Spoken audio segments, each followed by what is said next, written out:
Hi, today we're talking about bias in media. So this will be a short video, and you'll notice that, you probably noticed by now, the person giving the lectures keeps changing back between me and my office mate, Cornelia Porkshiva.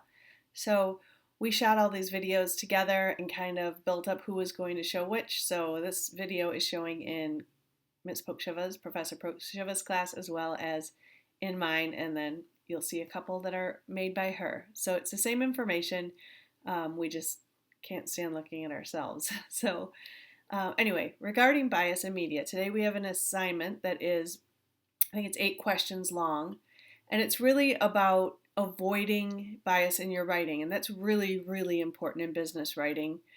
You can cause great offense, you can lose clients, you can offend people at your work. So it's an important practice to get into. And really, the thing you'll have to focus on, the main thing is that it's person first writing. So writing without bias improves your clarity of your writing. It makes it clear what you're discussing, and it avoids offense. It minimizes, at least, a lot of it. You want to remember that a disability is an attribute of a person, so something that is something on themselves, so you don't label them by their disability. It's just one of their attributes, like blue eyes or brown hair. A handicap, on the other hand, is a source of the limitation. So it could even be something in the environment. It could be that, sidewalk handicaps a person in a wheelchair from getting up on it. So keep those things in mind when you're writing. You should always emphasize the abilities of a person rather than their disabilities.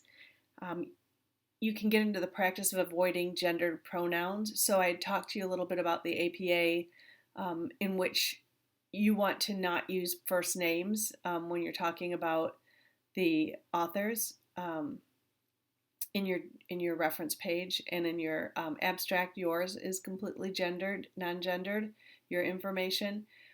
It's just a easy way to make it equal for everyone, keep everything on the same page. So gendering pronouns can be avoided by using they or them for some information, or taking pronouns such as he and she and using the article the, instead. So there's some practice in there. I give you examples actually in the handout that is connected to this assignment. Another thing you want to avoid is to bring up gender at all when it's irrelevant to the point. If you're studying something where it's really important that gender is discussed and isolated, then go ahead and do that. But other than that, there's really no reason to isolate gender when it's irrelevant. So you're going to see a series of questions, 8 questions. Please first read at the top. It'll say what type of bias that sentence represents. So you can start thinking about, well, within that sentence, what is it? Where is it that it's either not person first, or it's assuming certain things about a population of people that we should try to avoid? And then rewrite those sentences in your own way, and then post it in there. So that's as simple as it is. Bias in writing is something you want to definitely avoid, and I hope you're having a great week. Talk to you soon.